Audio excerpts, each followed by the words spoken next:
لیکن اللہ فرماتا ہے بندے میں رب ہو کر قسمیں اٹھاتا ہوں، میں رب ہو کر کیا اٹھاتا ہوں؟ قسمیں اٹھاتا ہوں، اس لیے نہیں کہ تمہیں یقین آ جائے، میں قسم اس لیے اٹھاتا ہوں کہ بات بہت بڑی ہے۔ سبحان اللہ، میں قسمیں اس لیے اٹھاتا ہوں کہ بات بہت بڑی ہے، بہت بڑی ہے، بات بہت بڑی ہے، بات بہت بڑی ہے۔ اور بات کیا ہے؟ بات میرے محبوب کی شان کی ہے، ہائے ہائے، بات میرے محبوب کی عظمت کی ہے، بات میرے محبوب صلی اللہ علیہ وآلہ وسلم کی منزلت کی ہے۔ اس لیے میں نے قسمیں اٹھائیں، دو قسمیں اٹھائیں، اور میں والضحیٰ، قسم ہے مجھے چاشت کے وقت کی، قسم ہے مجھے چاشت کے وقت کی، قسم ہے مجھے سورج کے اس لمحے کی جب وہ بلند ہوتا ہے اور بلند ہو کر تھوڑی سی روشنی ہوتی ہے، لیکن وہ روشنی کسی کو بری نہیں لگتی، وہ روشنی کسی کو بری نہیں لگتی، بری نہیں لگتی، جسم کو بری نہیں لگتی، جسم کو گرمی نہیں پہنچاتی، تمازت نہیں پہنچاتی، ایک ہلکا ہلکا پیارا پیارا احساس دلاتی ہے۔ ارے وہ موسم اور وہ وقت اور سورج کی وہ بلندی جو دل کو بھی بھری لگے، آنکھوں کو بھی بھری لگے، جسم کو بھی بھری لگے، اللہ پاک نے اس کی قسم اٹھائی ہے۔ اب علماء نے بیان کیا ہے کہ یہ جو وقت ہے چاشت کا وقت، یہ وہ وقت ہے ادھر سے سورج بلند ہوتا ہے، ادھر سے چہرہ مصطفیٰ کھل کر صحابہ کے پاس آتا ہے۔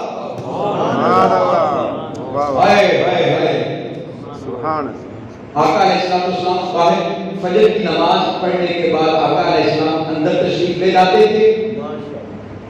آقا علیہ السلام فجر کی نماز پڑھنے کے بعد اندر تشریف لے جاتے تھے، مسجد نبوی میں بیٹھ کرتے تھے یا اندر تشریف لے جاتے اور ذکر و اذکار میں تشریف فرما ہوتے۔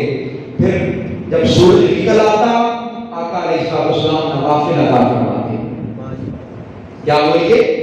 اشراق کے نوافل ادا فرماتے۔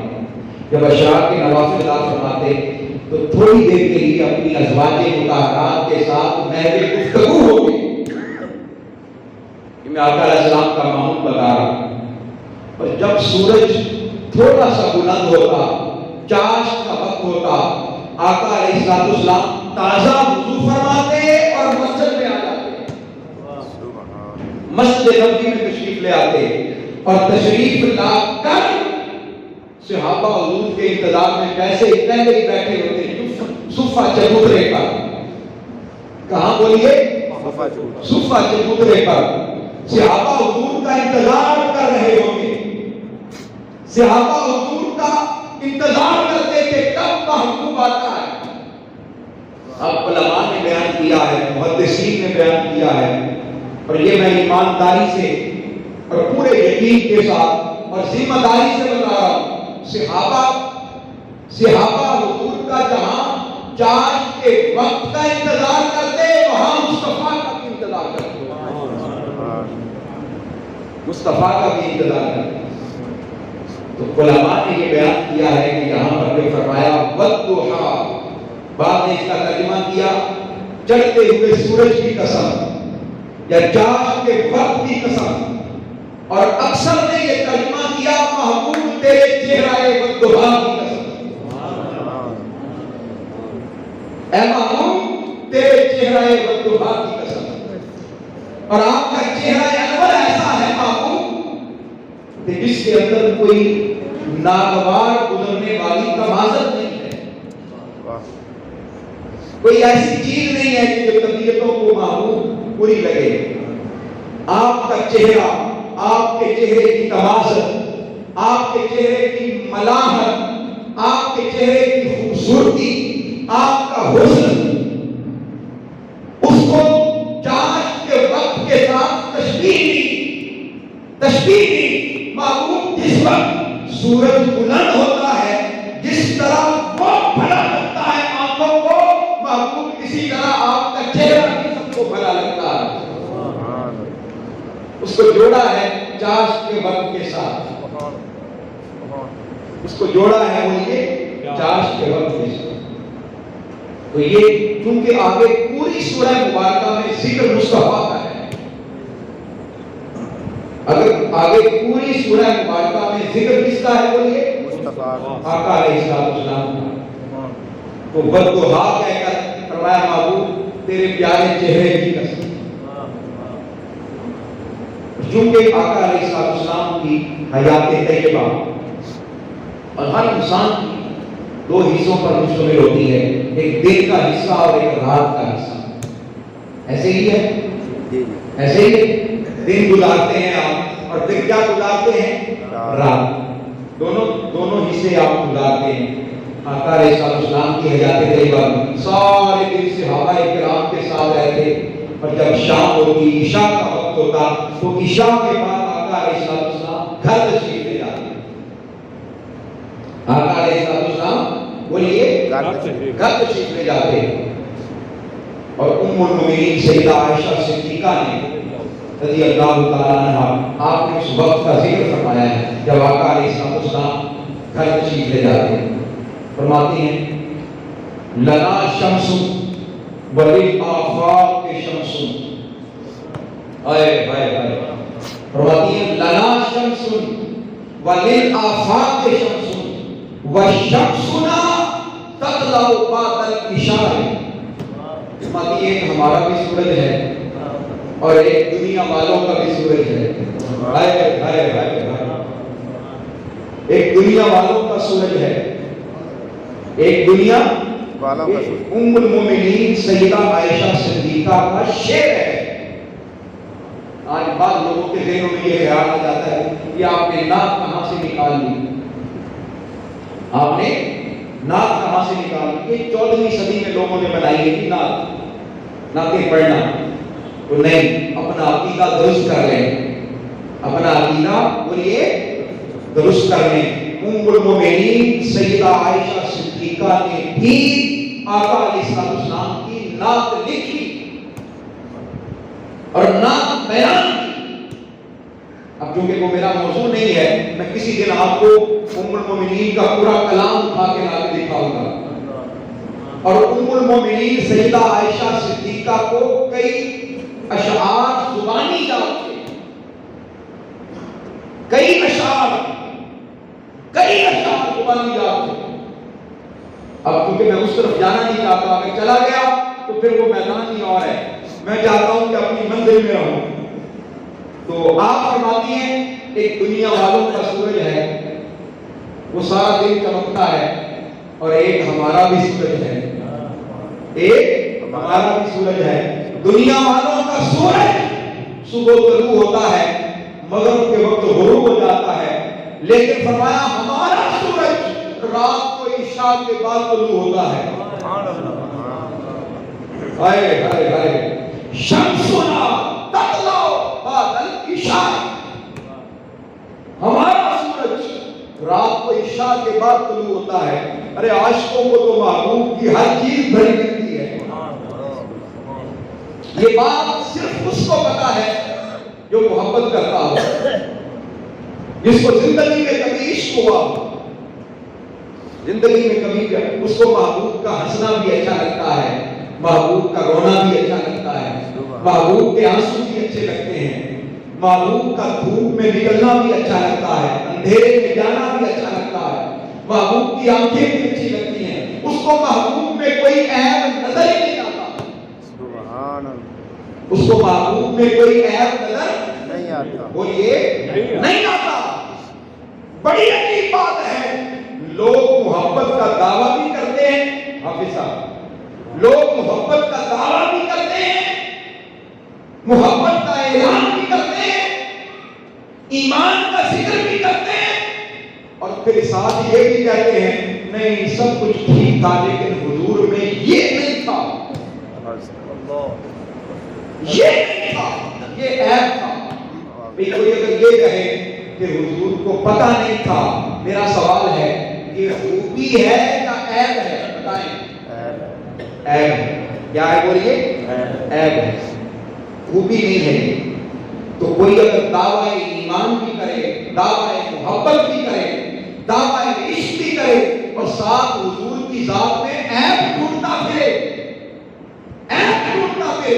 ایک صحابی کہتے ہیں کہ 14ویں کا چاند چمک رہا تھا، میں رات کو نکلا، 14ویں کا چاند چمک رہا تھا، مسجد نبوی میں آ گیا اور خوبصورت چاند چمک رہا تھا کہ آقا علیہ السلام کی تشریف فرما دی۔ آپ نے سرخ دھاری دار چادر، یمنی چادر اوڑھ رکھی تھی۔ آقا علیہ السلام کی ایک چادر مبارکہ تھی جو یمن میں تحفے میں آئی، اس کے اندر سرخی مائل ڈوریاں تھیں، ویسے کوئی چادر بلیک کلر کی تھی، دھاری دار، اس میں سیاہ رنگ کی دھاریاں بھی تھیں اور سرخ رنگ کی دھاریاں بھی تھیں۔ میں قربان جاؤں، آقا علیہ السلام کو وہ کتنی پیاری لگتی ہوگی، ہائے ہائے کتنی پیاری لگتی ہے۔ کبھی کبھی نا، کبھی کبھی زندگی میں اس طرح کی چیزیں استعمال کیا ہے، زندگی میں کبھی کبھی اس طرح کی چیزیں بولیے استعمال کیا کریں، سنت سمجھ کر استعمال کیا کریں تاکہ آقا علیہ السلام کی زندگی کے ساتھ ہمارا تعلق بنتا رہے، تعلق بنتا رہے۔ وہ چادر آقا علیہ السلام نے اوڑھ رکھی تھی، جاڑے کا موسم تھا، کہتے 14ویں رات کا چاند چمک رہا تھا، کہتے میں ایک نظر چاند کی طرف دیکھتا، ایک طرف چہرہ مصطفیٰ کی طرف دیکھتا۔ یہ امام بخاری نے بیان کیا، کس نے بولیے؟ امام بخاری نے۔ پھر بولیے کس نے بیان کیا؟ امام بخاری۔ امام بخاری نے بیان کیا، امام مسلم نے، امام ترمذی اور امام ترمذی ان کی جو کتاب ہے نا حدیث کی، اس کا نام ہی شمائل ترمذی ہے۔ ناصر قادری صاحب ایسے ہی ہے، اس کا نام ہی کیا ہے بولیے؟ شمائل ترمذی، شمائل ترمذی۔ اور شمائل کا مطلب یہ ہوتا ہے، سن لیں شمائل کا، ایک ہوتے ہیں خصائل، کیا ہوتے ہیں بولیے؟ خصائل، اور ایک ہوتے ہیں شمائل۔ خصائل سے مراد ہوتا ہے عادتیں، خصائل سے مراد کیا ہے بولیے؟ عادتیں۔ مثال کے طور پر کوئی شخص مسکرا کے ملتا ہے تو ہم کہتے ہیں کہ اس کی بڑی اچھی عادت ہے، خصلت ہے اس کے اندر کہ مسکرا کے ملتا ہے۔ کوئی شخص سچ بولتا ہے تو ہم کہیں گے کہ فلاں شخص کے اندر بڑی اچھی خصلت ہے، وہ سچ بولتا ہے۔ یہ عادتیں ہیں، خصائل ہیں۔ آئیے اب بتاتا ہوں کہ شمائل کیا ہے۔ شمائل عادتوں کا نام نہیں ہے، شمائل اس چیز کا نام ہے کہ آپ بیان کریں کہ مصطفیٰ کی زلفیں ایسی تھی، ہائے ہائے ہائے ہائے، حضور کی زلفیں ایسی تھی، مصطفیٰ کا چہرہ ایسا تھا، میرے آقا کی آنکھیں ایسی تھی، میرے آقا کا سینہ اقدس ایسا تھا، سینہ اقدس ایسا تھا، میرے آقا کا وجود مطہر ایسا تھا، خوشبوئیں آتی تھی، جس طرف سے گزر جاتے تھے رستے خوشبوؤں سے مہک جاتے تھے۔ یہ کیا ہے بولیے؟ شمائل۔ لفظ یاد کر لیں، یہ کیا ہے بولیے؟ شمائل۔ یہ سب کی آواز نہیں آ رہی، لگتا ہے سمجھ نہیں آ رہی، یہ کیا ہے بولیے؟ شمائل۔ شمائل۔ میں چاہتا ہوں کہ سبق یاد کر کے جایا کریں ہر جمعے کا۔ اور مجھے یہ بھی شک پڑنے لگا ہے کہ یہ موضوع اب اگلے جمعے پر بھی چلا جائے، یہ مجھے شک پڑنے لگا ہے۔ اس کی وجہ یہ ہے کہ ٹائم تو ہمارا ختم ہونے کے قریب ہے اور پتہ بھی نہیں چلا، اور ابھی بات کس پر ہوئی ہے؟ والضحیٰ اور واللیل پر، والضحیٰ پر اور واللیل پر۔ تو والضحیٰ اس سے مراد ہے چہرہ مصطفیٰ صلی اللہ علیہ وسلم۔ محبوب آپ کے چہرہ والضحیٰ کی قسم، آپ کے چہرہ والضحیٰ کی قسم۔ اور اگلا جملہ، محبوب آپ کی مبارک زلفوں کی قسم، جب وہ چھا جائے تو محبوب اندھیرا ہو جائے، ہائے ہائے، جب چھا جائے تو کیا ہو جائے؟ اندھیرا ہو جائے۔ اور یہ کوئی حدیث پاک آپ نے سن رکھی ہے نا، یہ سن رکھی ہے کہ آقا علیہ السلام کسی اندھیری جگہ پر تشریف لے جاتے تھے تو چہرہ مصطفیٰ سے اتنا نور نکلتا تھا، اتنا نور نکلتا تھا کہ لوگ اپنی گم شدہ چیزیں تلاش کر لیتے تھے۔ ام المؤمنین سیدہ عائشہ صدیقہ فرماتی ہیں کہ میں آقا علیہ السلام کے چہرہ انور کے نور سے انی لعاجب لعبرۃ، آقا علیہ السلام تشریف لاتے کہتی میری سوئی گم ہو جاتی، ہائے ہائے میری کیا گم ہو جاتی؟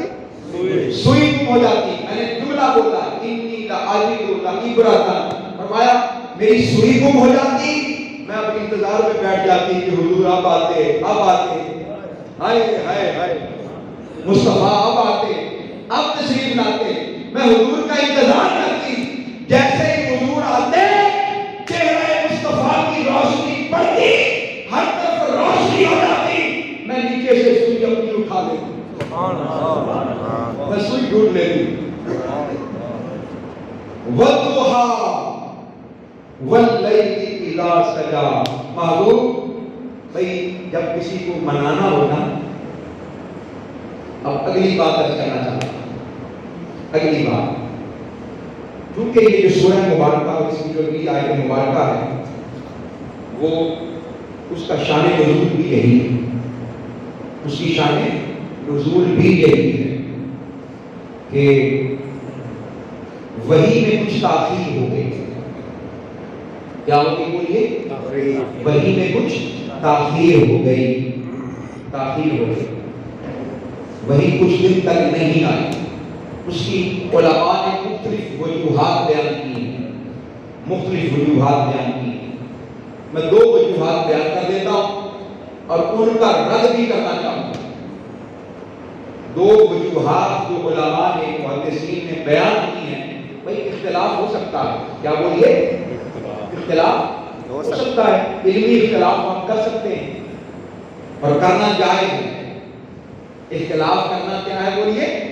جائز ہے۔ علماء نے اختلاف کیا، کسی نے کہا کہ یہ جو وجوہات فلاں محدث نے یا مفسر نے بیان کی ہیں وہ ٹھیک نہیں ہے، جو میں بیان کرتا ہوں وہ ٹھیک ہے۔ تو علماء نے بیان کیا ہے کہ جی حضرت سیدنا امام حسین یا امام حسن مجتبیٰ، ان کے پاس ایک کتا تھا، چھوٹا سا کتے کا بچہ، تو ان کو اس کتے کے بچے سے پیار ہو گیا، وہ گھر میں لے آئے، وہ گھر میں لے آئے تو اللہ پاک کے فرشتے، کیونکہ یہ حدیث پاک ہے کہ اس گھر میں کتا ہو یا تصویر ہو، تصویر سے مراد بت، تصویر سے مراد کیا ہے بولیے؟ بت، تصویر جو ہم کھینچتے ہیں یہ تصویر مراد نہیں، یہ ہمارے یہاں کنفیوژن پھیل جاتی ہے۔ تو بت مورت، جس کو عبادت کی نظر سے اور عبادت کی غرض سے اس کو بنایا جائے، پتھر کی مورتی، اس سے مراد وہ ہے، کیونکہ اس دور میں وہی ہوتی تھی، اور میں وہ اس گھر میں ہو تو اس گھر میں پھر فرشتے نہیں آتے۔ تو علماء نے اس کا رد کیا، علماء نے بولیے اس کا رد کیا، وہ فرمایا ہے کہ یہ کسی اور کا گھر ہو سکتا ہے، نبی کے گھر میں ایسا نہیں ہو سکتا، کسی اور کے گھر میں تو ایسا بولیے۔ اور اگلی بات جو علماء نے بیان کی ہے وہ میرے دل کو اپیل کی ہے، حضرت جبریل امین اپنی مرضی سے آتے تھے یا خدا کی مرضی سے آتے تھے؟ خدا کی مرضی۔ میں جملہ پھر دہرانا چاہتا ہوں، حضرت جبریل امین حضور کی بارگاہ میں اپنی مرضی سے آتے تھے یا خدا کی مرضی سے آتے تھے؟ خدا کی مرضی۔ ارے یہ تو وہ گھر تھا، یہ تو وہ گھرانہ تھا، یہ تو مصطفیٰ کا وہ گھر تھا، سیدہ کائنات کا وہ گھر تھا کہ جہاں جبریل کا، میکائیل کا، اسرافیل کا، اسرائیل کا، ملائکہ کا آنا جانا تھا، آنا جانا تھا۔ ہاں آپ کہتے ہیں جی اتنے دن آئے نہیں ہوں گے، یہ ممکن نہیں، آئے ہوں گے لیکن وہی لے کر نہیں آئے، آئے ہوں گے۔ یہ کیسے ہو سکتا ہے کہ نبی کا گھر ہو اور اس میں فرشتہ نہ آئے؟ یہ کیسے ہو سکتا؟ آقا علیہ السلام نے تو اپنے شیطان کو مسلمان کر لیا. آقا علیہ السلام نے تو اپنے بولیے شیطان کو مسلمان فرمایا. ہر کسی کے ساتھ ایک شیطان ہے. فرمایا یجری مجری الدم، وہ خون میں دوڑتا ہے. صحابہ نے پوچھا یا رسول اللہ آپ کے ساتھ بھی تھا؟ فرمایا ہاں میرے ساتھ بھی تھا، میں نے اس کو مسلمان کر لیا. میں نے اس کو کیا کر لیا ہے؟ جو نبی شیطان کو مسلمان کر لے، اس کے گھر میں اگر کتا آ جائے. بھئی میرا سوال ہے آپ لوگوں سے، آپ کتنے لوگ بیٹھے ہیں، حضور کتوں کے بھی نبی ہیں یا نہیں ہیں؟ جانوروں کے بھی نبی ہیں یا نہیں ہیں؟ بتائیں بھائی. تو حضور اس کے لیے بھی رحمت ہے. آقا علیہ السلام اس کے لیے بھی کیا ہے؟ یہ دلیل بنتی نہیں ہے. یہ دلیل بولیے بنتی نہیں ہے. ایک یہ دلیل ہے اور ایک یہ دلیل دی جاتی ہے کہ جی آقا علیہ السلام سے کسی نے پوچھا کوئی مسئلہ پوچھا، حضور نے فرمایا میں کل بتاؤں. حضور نے فرمایا میں، تو حضور نے انشاءاللہ نہیں کہا. حضور نے انشاءاللہ نہیں کہا تو جی وہ وہی رک گئی. سن لیں. اور اللہ ناراض ہو گیا، وہی رک گئی. سن لیں یہ دلیل کی باطل ہے. یہ دلیل کی کیا ہے بولیے؟ باطل ہے. نبی کی شان، نبی کی عظمت، نبی کا مرتبہ اس سے کہیں بڑھتا ہے. نبی کا ہر لفظ ہی انشاءاللہ ہوتا ہے. نبی تو اللہ کے حکم کے بغیر بولیے بات ہی نہیں کرتا.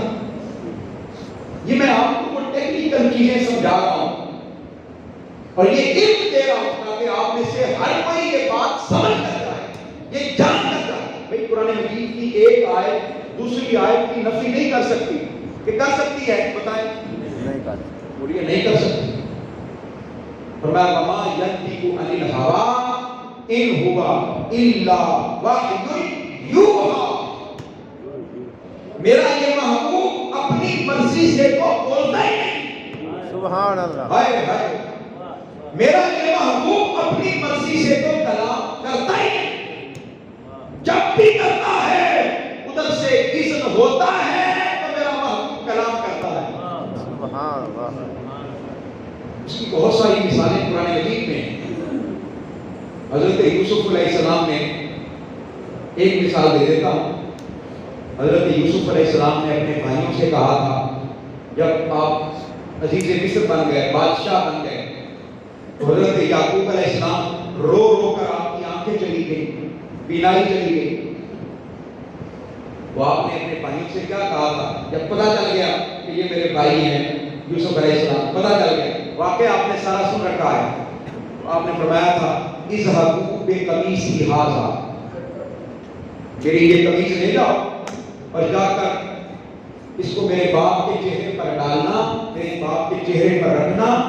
یاتی بصیرا، یاتی بصیرا. بس جیسے ہی قمیص میرے والد گرامی حضرت یعقوب علیہ السلام کے چہرے پر رکھو گے فوراً بصارت آ جائے گی، آنکھیں آ جائیں گی.